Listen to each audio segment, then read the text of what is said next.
नमस्कार दोस्तों, मैं डॉक्टर गौरव आपका आज के इस वीडियो में बहुत बहुत स्वागत करता हूं। दोस्तों, आज के इस वीडियो में हम चर्चा करने जा रहे हैं सवाल जवाब सीरीज के एक अनदर एपिसोड के बारे में।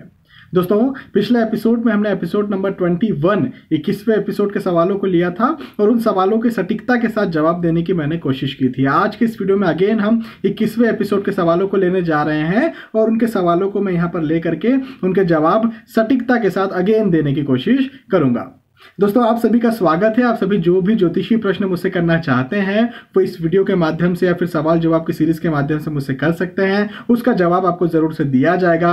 केवल आपसे रिक्वेस्ट ये है कि जो भी सवाल आप करें वो पर्सनल आपकी बर्थ डिटेल्स ना हो, पर्सनल ऐसा कोई क्वेश्चन ना हो जो कि सिर्फ और सिर्फ आपके लिए हो, बल्कि यदि ऐसा कोई क्वेश्चन है जो कि सार्वजनिक है, जो कि ज्योतिषीय दृष्टिकोण से सार्वजनिक है, जो इस वीडियो को देखने वाले प्रत्येक दर्शक को पसंद आए, उसका जवाब इस वीडियो को देखने वाले प्रत्येक दर्शक सुनना चाहें, तो उस प्रश्न का, उस सवाल का स्वागत है।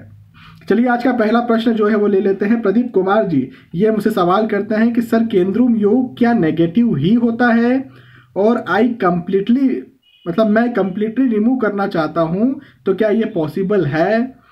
प्रदीप कुमार जी, ऐसा है कि केंद्रुम योग यदि आपकी कुंडली में कहीं बना, उससे कैंसिलेशंस देख लीजिएगा, लेकिन यदि एक्चुअल में केंद्रुम योग बन रहा है तो ऑब्वियसली ये यहाँ पर प्रॉब्लमेटिक ही होता है। जो नए दर्शक है जिन्हें नहीं पता कि केंद्रुम योग क्या होता है, वो मेरा एक वीडियो है केंद्रुम योग के नाम से, उसे देख सकते हैं और उसे जाकर के समझ सकते हैं। लेकिन हाँ, ये नेगेटिव होता है और ये प्रॉब्लमेटिक होता है, ये बात तो भाई सच है, 100% सच है।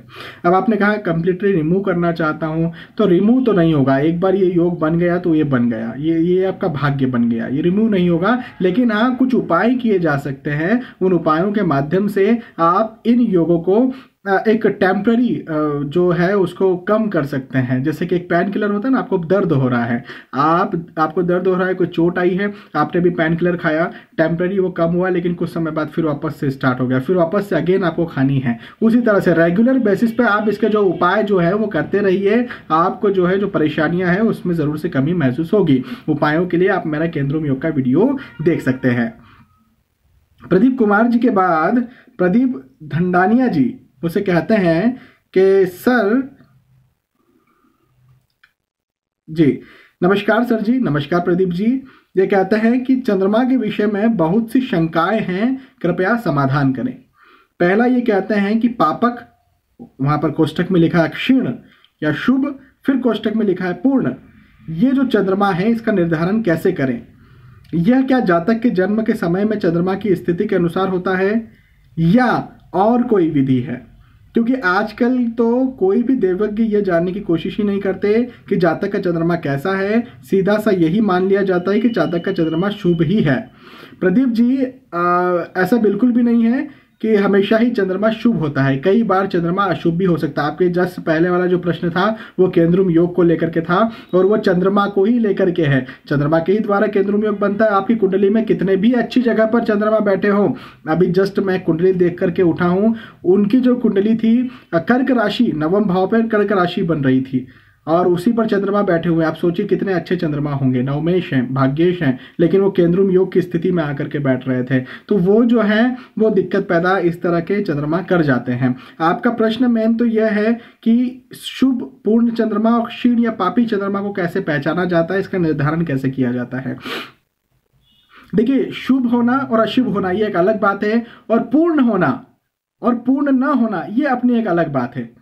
एक उदाहरण के तौर पर आपको समझाता हूं। जो चंद्रमा पूर्ण नहीं है इसका यह मतलब नहीं कि वो शुभ नहीं है। फॉर एग्जाम्पल अष्टमी, अब अष्टमी जो तिथि है इसमें पूर्ण चंद्रमा नहीं होते। पूर्ण चंद्रमा कब होते हैं? 14वीं को या फिर आप कह लीजिए पूर्णिमा को, है ना। उसके अलावा तो पूर्ण चंद्रमा आपको मिलेंगे नहीं। तो इसके अलावा की जो तिथियां हैं उस समय पूर्ण चंद्रमा तो होंगे नहीं, लेकिन इसका यह मतलब कतई नहीं कि वो चंद्रमा अशुभ होंगे। अब कृष्ण जन्माष्टमी होती है, कृष्ण जी का जन्म हुआ, क्या यह अशुभ है? राम नवमी होती है, राम जी का जन्म हो नवमी पर, क्या यह अशुभ है? बिल्कुल अशुभ नहीं है।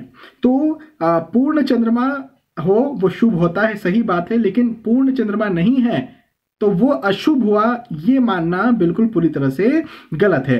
पापी चंद्रमा को कैसा देखा जाएगा? तो पापी चंद्रमा को देखने के लिए आपको यहाँ पर कुंडली में उसकी स्थिति देख लेना चाहिए। किस लग्न की कुंडली बन रही है उस आधार पर आपको पापी या शुभता ये डिसाइड करना है। यदि मारक ग्रह चंद्रमा हो जाते हैं किसी कुंडली में तो ऑब्वियसली वो अपने खराब ही फल देंगे, या फिर केंद्रुम योग की स्थिति में जैसे अभी बताया वैसे बैठ जाते हैं तो ऑब्वियसली अपने खराब फल देंगे। साथ ही साथ यदि हम शुभ चंद्रमा की बात करें तो कुंडली के लिए यदि योग कारक चंद्र हैं तो वो अपने बहुत ही अच्छे फल देंगे। तो ये देखना बेहद जरूरी है। अच्छा, इसके बाद फिर अस्त का स्थिति भी देखना चाहिए, लेकिन वो बहुत ज़्यादा मायने नहीं रखती है। या फिर अमावस्या की जैसे हम बात करें तो भी बहुत ज़्यादा मायने नहीं रखती है। अमावस्या का मतलब ये नहीं है कि आपके चंद्रमा हो गए अशुभ, उन्हें बल दे करके यहाँ पर शुभ किया जा सकता है। फॉर एग्जाम्पल मैं अपनी खुद की बात करता हूँ, मैंने एक वीडियो में शेयर किया था कि मेरा जन्म अमावस्या का है, लेकिन उसके बाद भी मैं समझता हूँ कि मेरे पास कुछ कलाएं हैं। बहुत ज़्यादा नहीं कह रहा हूँ, मैं अपनी बड़ाई नहीं कर रहा हूँ, लेकिन आप लोगों को या जो लोग अमावस्या के नाम पर डर रहे हैं उनको मैं केवल ये बताना चाह रहा हूँ कि अमावस्या का मतलब डरना नहीं होता। अब मेरे जो है वो कर्क राशि है, कर्क राशि है तो यहाँ पर अमावस्या का योग तो बन गया, लेकिन यदि चंद्र को बल दिया जाएगा तो चंद्र बहुत अच्छा यहाँ पर अपना कार्य करेंगे और बहुत अच्छी शुभता भी प्रदान कर सकते हैं। तो चंद्र शुभ तो हैं लेकिन उनके पास बल नहीं है, तो उनको शुभता के द्वारा या किसी के द्वारा उनको बल दे दिया जाए, मैं ये कहूँगा। तो शुभ होना और पूर्ण होना इनमें बहुत अलग बातें हैं, लेकिन हाँ चंद्रमा बहुत ज़्यादा महत्वपूर्ण रोल प्ले करता है। इसीलिए मेरे जो भी राशिफल होते हैं वो चंद्र राशि पर आधारित होते हैं। आपका दूसरा सवाल है कि चंद्रमा मन तो है लेकिन क्षीण या पूर्ण होने पर जातक पर क्या प्रभाव पड़ेगा। तो पूर्ण को और क्षीण को हम ये मानते हैं कि अच्छा या बुरा। यदि चंद्रमा अच्छा है कुंडली में तो ऑब्वियसली जातक जो होगा वो खुश रहेगा, वो प्रसन्न रहेगा, वो दूसरों को प्रसन्न करने की कोशिश करेगा, वो एटमॉस्फेयर को बहुत अच्छा कर देगा। मानसिक तौर पर जो जातक है वो बहुत अच्छा फील करेगा, चाहे प्रैक्टिकली उसके पास चीज़ें भले ही ना हो सकता है ना एक व्यक्ति जो है वो करोड़पति नहीं है, लखपति नहीं है, लेकिन उसके बाद भी खुश है, और एक व्यक्ति है जो करोड़पति है, अरबपति है, लेकिन उसके बाद भी खुश नहीं है। तो ये जो मानसिक शांति की मैं बात कर रहा हूँ ये व्यक्ति में आती है यदि चंद्रमा अच्छा होता है तो। और यदि चंद्रमा अच्छा नहीं है तो मानसिक तौर पर, स्पेशली तो मानसिक तौर पर वो चिंता, तनाव, डिप्रेशन, एंजाइटी की स्थिति को महसूस करता रहता है अपने जीवन में। तो यहाँ पर आप कुंडली को देख लीजिए कि चंद्रमा कैसे बैठे हैं, मारक है, नीच राशि स्थित है, कहीं केंद्रुम योग है, इस तरह का कोई खराब योग तो नहीं बना रहे। प्रदीप धंधानिया जी के बाद मानसी जी मुझसे सवाल करती हैं कि nice video sir, thank you Mansi ji. सप्तमांश कुंडली में 5th हाउस में सूर्य और बुध बैठे हैं तो पहली संतान बॉय होगी या गर्ल। मानसी जी, सप्तमांश कुंडली के साथ साथ हमको लग्न कुंडली भी देखना पड़ेगी। दोनों का कुंडली का एनालिसिस करने के बाद ही हम ये समझ सकते हैं कि कौन होंगे, साथ ही साथ किस राशि में बैठे हैं। क्योंकि मैं शुरू से जो वीडियोस बनाता हूं उसमें आपको ये बताते आया हूं कि कोई भी ग्रह किस राशि में बैठा है उस राशि के अनुसार अपने फल देगा, तो हमको ये भी देखना है। लेकिन फिर भी मैं यहाँ पर बस इतना कह सकता हूँ, बहुत सामान्य लेवल पर कह रहा हूँ क्योंकि मेरे पास लग्न कुंडली नहीं है, आपने कोई राशियों का जिक्र नहीं किया, लेकिन सामान्य तौर पर मैं कह देता हूँ कि यदि सूर्य की ताकत ज्यादा है, सूर्य का बलाबल ज्यादा है तो ऑब्वियसली पुत्र प्राप्ति होती है। और बुध कन्या को रिप्रेजेंट करता है, तो यदि बुध का बलाबल ज्यादा है तो कन्या प्राप्ति होती है। मानसी जी के बाद पार्थ जी मुझसे सवाल करते हैं कि क्या वृषभ लग्न की कुंडली में 8वें स्थान में बैठे हुए शनि कैरियर के लिए हानिकारक हो सकते हैं। तो पार्थ जी बिल्कुल सही बात है, भले ही वृषभ लग्न की कुंडली है, शनिदेव अति योगकारक ग्रह इस कुंडली के हैं, लेकिन अष्टम भाव में आना भाग्येश का खराब हो जाना है, भाग्येश का चिंता तनाव में आना, और भाग्य यदि चिंता तनाव में आ गया तो दिक्कत तो पैदा होती है। तो हाँ, ये नौकरी के लिए अच्छा, इसकी तृतीय दृष्टि दशम भाव पर भी पड़ती है। यदि अष्टम भाव पर शनिदेव होते हैं तो ऑब्वियसली आपके कैरियर को डैमेज करते हैं, और स्पेशली अपनी महादशा अंतरदशा में तो ज्यादा। तो यहाँ पर शनिदेव का उपाय करना चाहिए। उपाय कहाँ से करेंगे, तो आप मेरे इस वीडियो इस चैनल के प्लेलिस्ट में जाइए, उपायों की सीरीज में जाइए, वहां पर जाकर के आप उपाय देख सकते हैं शनिदेव का। इसके बाद गोपाल जी मुझसे सवाल करते हैं कि सर धनु लग्न की कुंडली में गुरु मकर में और मंगल कर्क में हो तो इससे क्या नीच भंग होता है। हाँ, तो जैसे धनु लग्न की कुंडली बनी, इनका कहने का मतलब है धनु लग्न की कुंडली के द्वितीय स्थान पर यदि गुरुदेव बैठे हैं तो 10 नंबर के साथ हो गए। 10 नंबर मतलब कि मकर राशि, नीच राशि हो गए गुरु, और वहीं पर मंगल भी जो है वो भी नीच राशि स्थित अष्टम स्थान पर हो गए 4 नंबर के साथ। अब ये जो है 10 नंबर में या मकर राशि में मंगल देव उच्च के होते हैं, और 4 नंबर या कर्क राशि में गुरुदेव उच्च के होते हैं। अभी उच्च की राशियों का जो परिवर्तन हो गया, तो इसके आधार पर क्या यहाँ पर नीच भंग राजियों की स्थिति बनेगी? तो बिल्कुल भी यहाँ पर स्थिति नहीं बनेगी, क्योंकि जो मंगल हैं वो अष्टम भाव में जाकर के बैठ गए हैं, वो खराब हो गए हैं अपने आप में। और वैसे भी उच्च की राशियों का परिवर्तन कर लेना कोई नीच भंग राजियों की स्थिति को निर्मित नहीं करता है। इनके बाद में प्रदीप बत्रा जी मुझसे सवाल करते हैं कि सर, वृश्चिक लग्न में वक्री गुरु के महादशा में येलो चना दाल मंदिर में देना क्या गलत है? करेक्ट रेमेडी क्या है?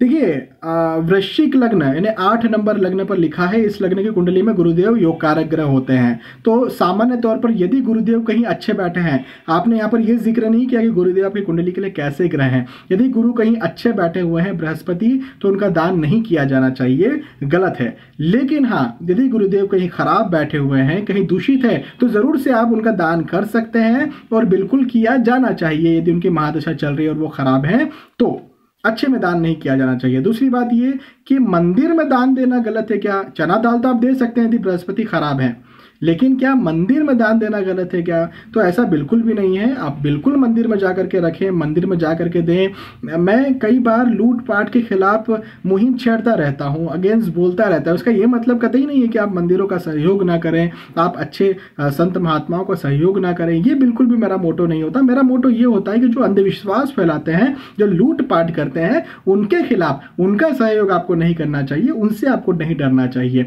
तो यदि आपकी श्रद्धा है कि मंदिर में जाना है, शिव शंकर भगवान पर दूध चढ़ाना है या दाल देना है, या जो भी आपको दान करना हो, बिल्कुल आप कीजिए, अपनी श्रद्धा अनुसार कीजिए। तब तक कीजिए जब तक आप पर प्रेशर नहीं बनाया जाता। यदि आप पर प्रेशर बनना शुरू हुआ कि भाई आप ये कीजिए, आप हमारे यहाँ दीजिए, आप हमें दीजिए, उस दिन से बंद कर दीजिए। तो प्रेशर नहीं बनता है, तब तक आपको सब चीजें करनी चाहिए अपने मन से। तो दान पूर्ण होते हैं और ये करना ही चाहिए। लेकिन इसके अलावा यदि गरीब को भी दे दे तो भी चलेगा। तो यहाँ पर दोस्तों इतने सवालों के जवाब मैंने दिए। कुछ सवाल और रह गए होंगे जिनके जवाब और आने वाले अगले एपिसोड में देंगे। थोड़ी सी समय की मेरे पास कमी रहती है, इस वजह से मैं बहुत उतने बड़े बड़े वीडियोस नहीं बना पाता हूँ। अभी भी बहुत जल्दी जल्दी में वीडियो बना रहा हूँ, लेकिन फिर भी जितने क्वेश्चंस आ सकते हैं उतने क्वेश्चन लेने की मैं कोशिश करता हूँ और जवाब देने की सटीकता के साथ कोशिश करता हूँ। चलिए दोस्तों, मुझे विश्वास है कि आपको ये बात समझ में आई होगी, आपको वीडियो पसंद आया होगा। यदि आपको वीडियो पसंद आता है तो प्लीज़ लाइक करें, इसे शेयर भी करें ताकि दूसरे भी इस वीडियो का फ़ायदा उठा सकें। दोस्तों, आने वाले एपिसोड में, आने वाले वीडियो में हो सकता है राशिफल का हो सकता है इस सवाल जवाब की सीरीज़ हो, या किसी भी तरह का एस्ट्रोलॉजिकल वीडियो हो, उसमें फिर से हम मिलेंगे। तब तक के लिए आपसे विदा चाहूँगा। धन्यवाद।